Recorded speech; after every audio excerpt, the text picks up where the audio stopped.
Hello guys, welcome back to Almeida's cooking channel. ಇವತ್ತು ನಾವು ಹಲಸಿನ ಹಣ್ಣಿನ ಮೈಸೂರು ಪಾಕ್ ಹೇಗೆ ಮಾಡೋದು ಅಂತ ನಾನು ತೋರಿಸ್ಕೊಡ್ತೀನಿ. ಸೊ ಬನ್ನಿ ಹೇಗೆ ಮಾಡೋದು ಅಂತ ನೋಡ್ಕೊಂಡು ಬರೋಣ.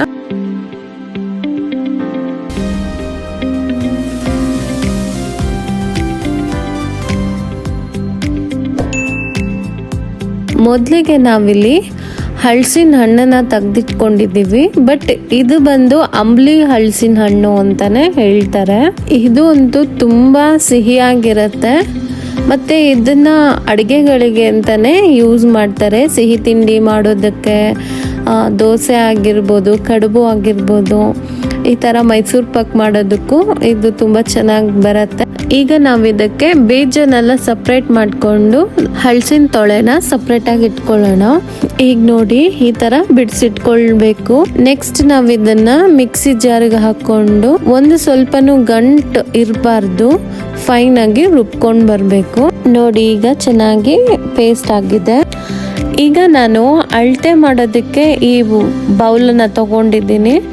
ಸೊ ಈ ಬೌಲಲ್ಲಿ ನನಗೆ ಹಲಸಿನ ಹಣ್ಣಿನ ಪೇಸ್ಟ್ ಬಂದು 1/4 ಬೌಲ್ ನನಗೆ ಸಿಕ್ಕಿದೆ. ನಾವೇನು ಹಲಸಿನ ಹಣ್ಣು ತೊಗೊಂಡಿದ್ವಲ್ಲ ಬೌಲು, ಅದೇ ಬೌಲಲ್ಲಿ 2 ಬೌಲು ಆಗೋಷ್ಟು ಕಡಲೆ ಹಿಟ್ಟನ್ನು ತೊಗೊಂಡಿದ್ದೀನಿ. ಈಗ ನಾವು ಅದೇ ಬೌಲಲ್ಲಿ 1/4 ಭಾಗದಷ್ಟು ತುಪ್ಪನ ತಗೊಳ್ತೀನಿ.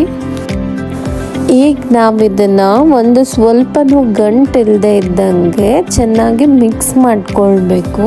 ಇದಕ್ಕೊಂದು ಸ್ವಲ್ಪನೂ ನೀರು ಹಾಕ್ಕೊಳ್ಬಾರ್ದು. ಸೊ ನಾವು ಹಲಸಿನ ಹಣ್ಣಿನ ಏನು ಪೇಸ್ಟ್ ಮಾಡ್ಕೊಂಡಿದ್ದೀವಲ್ಲ, ಸೊ ಅದರಲ್ಲಿ ವಾಟರ್ ಕಂಟೆಂಟ್ ಇರೋದ್ರಿಂದ ಸೊ ಅದೇ ಸಾಕಾಗುತ್ತೆ. ಚೆನ್ನಾಗಿ ಅದನ್ನು ಮಿಕ್ಸ್ ಮಾಡ್ಕೊಳ್ತಾ ಇರಬೇಕು. ಸೊ ಈಗ ಇದು ರೆಡಿ ಆಗಿದೆ. ನೆಕ್ಸ್ಟ್ ನಾವು ಅಳತೆಗೆ ಏನು ಬೌಲ್ ಇಟ್ಕೊಂಡಿದ್ದೀವಲ್ಲ, ಆ ಬೌಲಲ್ಲಿ 1.5 ಬೌಲ್ ಆಗುವಷ್ಟು ಸಕ್ಕರೆನ ತಗೊಳ್ಬೇಕು. 1/4 ಲೋಟದಷ್ಟು ನೀರು ಹಾಕ್ಕೊಳ್ಬೇಕು. ಇದು ಒಂದೆಳೆ ಪಾಕ ಬರೋವರೆಗೂ ವೆಯ್ಟ್ ಮಾಡಬೇಕು. ಈಗ ನೋಡಿ ಸಕ್ಕರೆ ಪಾಕ ಕುದೀತಾ ಇದೆ. ಅಷ್ಟರಲ್ಲಿ ನಾವು ತುಪ್ಪನ ಕಾಯಕ್ಕೆ ಇಟ್ಕೊಳ್ಳೋಣ. ಸೊ ಇದು ಒಂದೆಳೆ ಪಾಕ ಬಂದರೆ ಸಾಕು. ಈಗ ಇದು ಪಾಕ ಬಂದಿದೆ, ರೆಡಿಯಾಗಿದೆ ಪಾಕ. ನೆಕ್ಸ್ಟ್ ನಾವು ಈ ಪಾಕಕ್ಕೆ ರೆಡಿ ಮಾಡ್ಕೊಂಡಿರೋ ಹಿಟ್ಟನ್ನು ಹಾಕ್ಕೊಂಡು ಚೆನ್ನಾಗಿ ಮಿಕ್ಸ್ ಮಾಡ್ಕೊಳ್ಬೇಕು. ಸೊ ಅದು ಪಾಕಕ್ಕೆ ಇದು ಚೆನ್ನಾಗಿ ಹೊಂದ್ಕೊಳ್ಬೇಕು. ಅಲ್ಲಿವರೆಗೂ ನಾವು ಇದನ್ನು ಚೆನ್ನಾಗಿ ಮಿಕ್ಸ್ ಮಾಡ್ತಾ ಹೋಗೋಣ. ಮತ್ತೆ ಆಗಾಗ ಸ್ವಲ್ಪ ತುಪ್ಪ ಹಾಕ್ಕೊಳ್ತಾ ಮಿಕ್ಸ್ ಮಾಡ್ಕೊಳ್ಳೋಣ.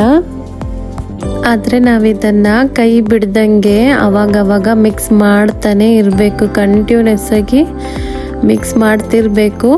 ಆ್ಯಂಡ್ ಅವಾಗವಾಗ ತುಪ್ಪನೂ ಸಹ ಹಾಕ್ಕೊಳ್ತಾನೆ ಇರಬೇಕು. ತುಪ್ಪ ಹಾಕ್ಕೊಂಡೇ ಮಿಕ್ಸ್ ಮಾಡಬೇಕು.